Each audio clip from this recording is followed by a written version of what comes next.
The goal in fly fishing is to present an artificial fly in a way that's as close to the natural as possible.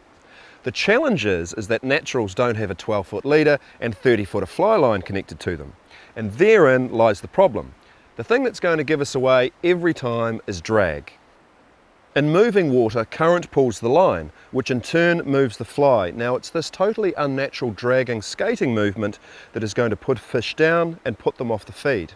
The fact is that fish, and particularly trout, feed best when they're relaxed and not on alert. If you're going to deceive a trout into taking your fly, it needs to not only look like trout food, it needs to behave like it too. In fact, I believe that what your fly looks like is not nearly as important as how it behaves in the water column. As long as you've got shape and silhouette correct, your fly only needs to be a rough facsimile of the natural, but it absolutely must behave in the same manner as the natural. And by behave, I mean its depth and attitude in the water column, its movement, if any, and the rate at which it moves.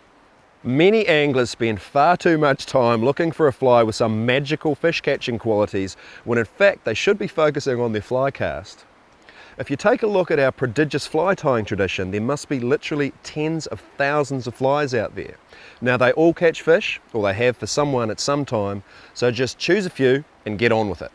The truth is that most fish at most times, and most certainly trout, are opportunistic feeders. They have to be in order to survive. And my experience of saltwater species is that they'll eat just about anything that moves and some things that don't. So, how do you go about casting and controlling an essentially weightless fly and make it look like it's totally untethered? That, my friends, is what this film is all about.